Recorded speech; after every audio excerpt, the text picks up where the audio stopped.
Hey there, I'm Tim. And I'm Luisa. And we're two movie lovers here to show our appreciation to those people in the credits that make a film extraordinary. That's right. This is a podcast centered around young upcoming talent whose tremendous dedication allowed them to shine in this crazy town. This is Hollywood Rising. Hi, Luisa. Are you serious? That's the way we're starting? What's with the long pause? I'm waiting you to start. Oh, okay. Well, we're going to edit out those long pauses because I'm an editor. And we have an editor on our show this week. Her name is Nona Khodai. Did I say that right? Yes, you did. It's fine, right? It's as good as it could get. So an editor takes like scissors and glue, and they cut up film shots, and they put it together to make a cohesive story, like a movie. You watch movies, right? You watch Netflix? Yeah, I do. And that's what she does. She pieces together stuff. Isn't that right? Isn't that basically what you do? Basically what I do, yes. Put together footage that the director shoots, and then we add music and sound, temp sound, and then, we screen and we get notes. Temp sound? Temp sound is us putting in sound effects and sometimes footsteps and explosions or whatnot we need to sell the cut. You guys do that? We do. The picture editors? We totally do all of that. Don't the sound people, aren't they in charge of that? They do the finished product. So we do a temp version, and then we give it to our sound editors, and then they do the real amazing version of it. Oh, well, I'm sure your stuff is pretty cool. It's pretty good. It could probably pass. Yes, it's screenable. We do like friends and family screenings or, preview screenings with the temp, and we mix it all. But usually it's not the best sound. Sound editors do a much better job, and it's cleaner and more crisp. And Oh, okay. We do a temp version. We sell it as best as we can. You do a temporary version, not slick version, and then they come and make it all better, and they replace all your stuff. Exactly. And then they clean up the dialogue and use their apps like Isotope to clean out the background noise and all that stuff. So you're there for the whole thing? Up until sound mixes and you guys deliver the show. Yes. Wow. What's your favorite part of as far as picture editorial, what's your favorite part of the process? Being done and being on the stage with the mixers. Oh, wow. Okay. So basically, when you have nothing else to do. That's my favorite part, yes. And just for people that are listening, in your own words, how would you describe film editing? Film editing is basically... we basically put together either a show or a movie from the bare raw footage to what you see in the movie theater or on a TV show. So what you see is what the editor has put together tonally with the director and with the producers to make this cohesive experience for an audience. Do you get all the footage at once, or no? They usually shoot the footage, and we usually get the next day. So we, along with production, start from the very beginning of production, and then we're there to the very end. So the editors are actually on the shows the longest out of any other craft person. I didn't know that.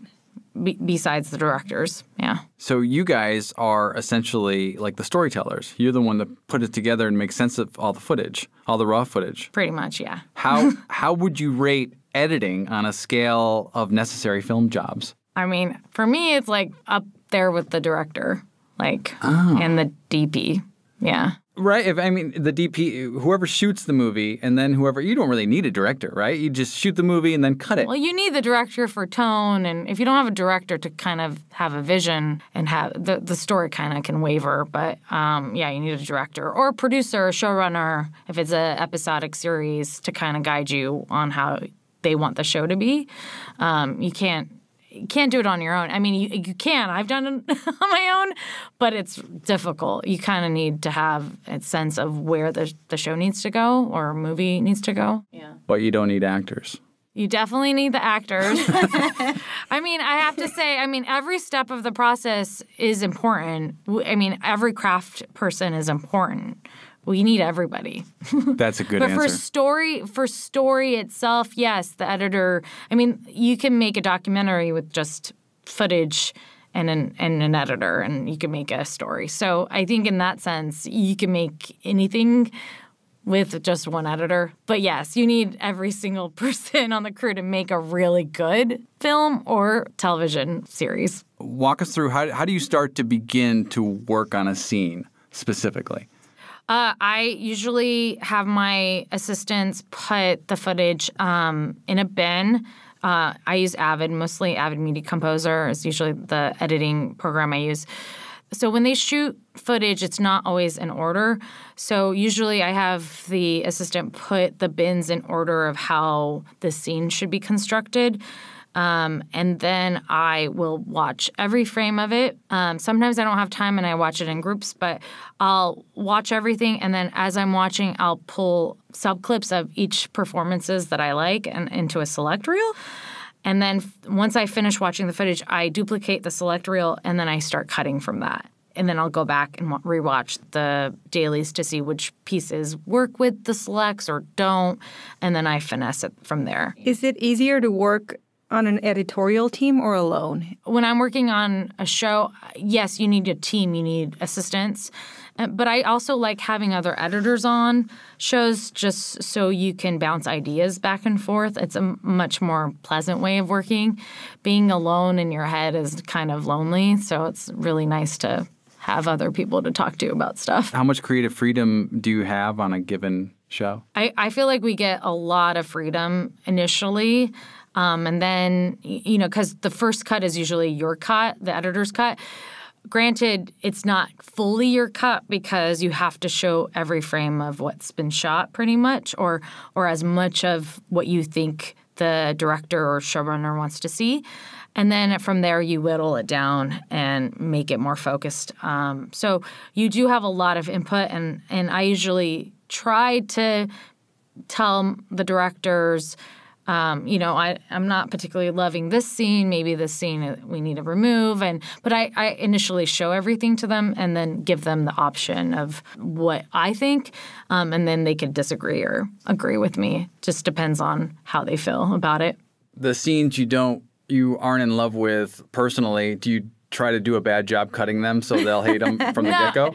No, I always do a good job. It's not even about the scenes itself. It's more about, like, if it's too repetitive. Like, there's sometimes scenes that repeat, and we don't need one of the two scenes. So it's more about taking out scenes that aren't necessary.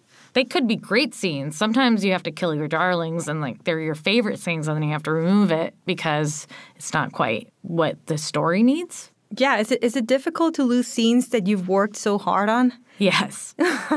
But when you watch a cut and you're like, oh, I don't miss that at all, you know it's working better without it. So it's just a matter of trial and error and making sure something's working or it's not working. And it's important to test it out. I went to a Q&A of Dunkirk, and I remember Jonathan Nolan basically saying that they recut it so many different ways, but initially when they watched it with an audience, the first 15 minutes, if it didn't feel right, they knew that it wasn't working, and it wasn't going to work till the very end because it was so intercut, that whole movie. It's really interesting. And that movie is only like 90 minutes. It's not that long, but it's really intricate. The editing is really intricate in that movie, so you have to be specific on where you cut. You said Avid's pretty much a standard for the industry for editorial. Yeah. Do you keep up, and do you love the technology? And would you ever want to try working? Because I'm sure you have not done this. Would you ever want to try working with the old school methods like film or a moviola? Does that even appeal to you? I mean, I'd like to, but I'd rather not anymore. It's just faster to work digitally. I wish I got to learn how to do that. I feel like the editors back then were much better because they really knew where they needed to cut. Like back in the day, they would have to commit to an edit. Yes. And know that it's okay. Exactly. Or good, Yeah. So. Can you name a movie that you wished you worked on? That's a hard question. I love a lot of movies. I mean, my favorite movie is A League of Their Own. Do I wish I worked on it? I don't know, because it would ruin the whole aspect of watching and experiencing that film. Well, whatever inspires you, what type of films or what films specifically? I'd say Arrival. That movie is amazing. I think the editing in that movie is spectacular. And I think I should have won the Oscar that year for editing, to be quite honest. It's just so intricate, and the beginning of the movie really inspires the end of the movie. And so working on something that difficult, I really love that challenge, I think. A League of Your Own is your favorite film? Yeah. I love baseball films. I love baseball Yes, movies. Baseball movies are probably my Sandlot. I love Sandlot, Field of Dreams. They're like the best movies. I don't know why. Rookie of the Year. I mean, come on, Tim. No, exactly. All the ones you guys are naming are so loved. They're so loved, yeah. I just watched Field of Dreams again. I watch it like every few years. It's so good. And I love it, and I break down every time I watch it. Every time. Yeah. No, I don't know what's with baseball movies, but they're just they're exciting to watch, and yet they have such heart to them. Yes. Do you like baseball at all? Or I'm starting to like baseball now because the Dodgers are so good. But I know I'm a bad fan. I don't even like baseball, but I love the setting. I love the green. I love the, being outside in the open air, that type of thing. I think it's infectious. I'm competitive, so I like it. I like it when we're good. What's one thing you wished you had known at the beginning of your career? I wish I took more breaks. I think that's probably, we work a lot, take it easy sometimes and have a life. I wish I could take your advice. Well, I'll say this. If I tell people who are starting out, I always tell them, make time for yourself. Don't always think that the job is the most important thing anymore. Just really enjoy your youth. How did you start it, Nona? Did you, woke up one day and you were like, I want to do film editing? Both my sisters are doctors, and the thought of going to medical school or dental school really kind of gave me anxiety just because they're a lot older, and I kind of felt how difficult it was going through the test process. I used to tap dance, and I really love rhythm and music, and I loved films. And so I kind of looked it up online. It was right when the internet was up and coming, and I looked up all of those things, and cinema came up, and USC came up as the best film school. So I took an editing class in high school, and I really liked editing, but I didn't know if that was going to be my path. And so I decided to just take a leap and go to USC and see how I would do. And I really loved it. I really liked being on set. I really liked the friends I made. And I wanted to do sound editing initially because I really like sound and rhythm. And I decided I didn't really like the lifestyle of a sound editor. I just felt week to week versus being on a show for a longer period. It didn't suit my kind of lifestyle. And I felt like I had to really work it to get jobs, and I didn't want to do that as much. I kind of wanted to have a life and work. And so editing came up because they needed an assistant editor for 2 weeks on these Hallmark movie of the weeks, and I went and worked it, and I really liked it. And I got hired after that, and I worked there for 2 years, and I got my union days. And then my friend worked with this editor who cut Rocky Balboa, and then he ended up cutting Rambo 4, and so I went on to that movie as an assistant. Amazing. So I just kept the ball rolling, and then I assisted for about 8 years, and then I got my bump to editor on a Bad Robot show called Revolution. So it took a little bit of time figuring out what I wanted to do, and I would go back and forth from film to TV. But I kind of figured out, okay, editing feels more like my thing versus sound, which I really love sound still, and I do a lot of sound work in editing, but it just wasn't the path for me. Do you like TV better than film? No, I like film more, but it's harder to get those film jobs versus TV. TV is just a little easier especially for women, I think, just to edit. There's 3 editors versus 1 editor or 2 editors. And I wanted to stay in features. I just felt like it wasn't the path for me. I mean, nowadays, TV, it used to be hold a stigma. Now TV's better than movies. And I feel like, especially with the credits you have, you're just forging a path that's unstoppable. I think TV, just the writing is better because it's a writer's medium. And I think producers would rather be the heads of their department. So showrunners are writers usually, and directors usually don't write. And so I think that's why TV is ultimately kind of better now because a lot of writers just would rather do that versus a movie. What's one common myth about your profession that you would like to debunk? Oh, that we sit on our asses in air conditioning and don't do real work. I think a lot of people in production think that we sit around all day and in air conditioning all day and don't actually do real work. I mean, we work a lot of hours. I hear a lot of post-production people drink a lot. I don't know if that's not accurate.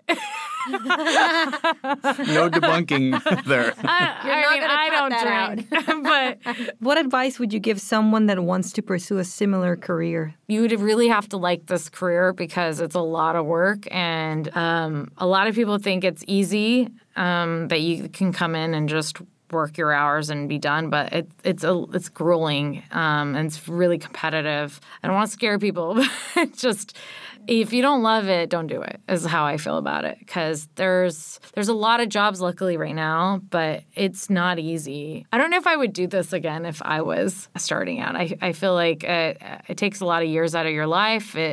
You miss a lot of birthdays, you miss a lot of parties, you miss a lot of stuff with your friends and family, and if you're not willing to sacrifice a little bit of that, then don't do it. If you were on this side of the mic, what would you have asked yourself that we didn't ask you? Like, what kind of lifestyle I have, maybe, is a good one. Like how many hours do I work and that kind of stuff. How many hours do you work? I work a lot. I work, at least 12-hour days. At least? At least, yeah. Because we're on-call editors, we could work longer than that and not get paid for it just because we're on call status. And then I end up working weekends a lot because we have deadlines that can't be pushed. And so that's probably what I would ask is, are the hours as grueling as people say? And yes, they are. Okay, I like this question. If I couldn't work on movies or television, I would do what? It's funny. I think I might be I would be an agent because I tend to like people. I'd either be an agent or I'd be a doctor, probably. You like people, but yet you sit in a room in front of a computer and just work for 12 hours in a row. That's great. Yeah. It's hard on my psyche. Let's be real. You have such wise insight to things and to life for such a young person. I think it's because I'm young. I'm the youngest of three, and both my sisters are much older. And I have a lot of time to think for myself. When you're editing, you think about life a lot because all you're thinking about are stories. Mm-hmm. And so you're thinking about people's stories. And that's part of the process of being an editor. You're in your mind a lot, which is exhausting. What is the best piece of advice you've heard? Maybe not necessarily given to you, but like a good piece of advice that has stuck with you. Live cheaply, save your money, and pick projects that really you want to do. Don't go out and buy a house when you can't afford it, or try to live an extravagant life when you're not there in your career yet. You can do that when you get there, but in the beginning, live cheaply and kind of sacrifice a little bit of that until you get to where you want to get. And also, this is another piece of advice, and actually I think Sylvester Stallone told me this. I remember him saying, the only reason he's successful was because he stuck around long enough for people to just give him a shot. I think a lot of people give up too easily. And if you really want to do this, you got to kind of have to be there and stick it out a little bit longer than you think. It's going to take you 10 years at least to get to where you want to get. And just know that going in. It's going to take you 10 years initially. It's not going to be everyone's going to be like a Ryan Coogler or a John Chu that immediately gets those chances to direct. You got to stick it out a little bit longer than you think. But if you do, you'll make it. You just have to believe in yourself. Stallone's story is very inspiring because he's had two peaks. Yes. Basically, where he's, obviously came up as a young man with Rocky and that whole thing, and then he kind of fell off for a while, and then he came right back up with movies that you worked on. Yeah, and he was down in the dumps a little bit. He was self-deprecating, and he didn't believe in himself, and then once Rambo did really well. That's the first movie I worked with him on, and then Expendables, that did really well. And then he just went up from there again. You have to want to do it. And he really wanted to do it. And that's why he's so successful. He's a really smart man. Yeah, I love his story. I didn't know this. Yeah. Now I know. Nona, this has been eye-opening. You're a very wise person for such a young woman. I'm not that young, but thanks. Well, you look young. We're the same age, so I'm with You Nona. both look young, okay? Are you happy now? Well, thank you guys for having me. I really appreciate being here, and nice to Yes. see you in person for a change. Yeah, good to see you too. Get back in that chair and finish off your 12-hour day and have a drink. Yeah. Yeah? Thank you, Nona. Thank you, All right, and thank nice to you. meet you. Thank you. Hollywood Rising is produced by Tim Tucciarello and LNA. Sound mixer, Mike Shu. Music by Jonathan Byram. Special thanks to Kami Asgar, Richard Burnett, Sam Fan, and Brian Wessel. This is a Sputnik Media production. In association with Mr. 101 Productions. He's Mr. 101. Sputnik Media.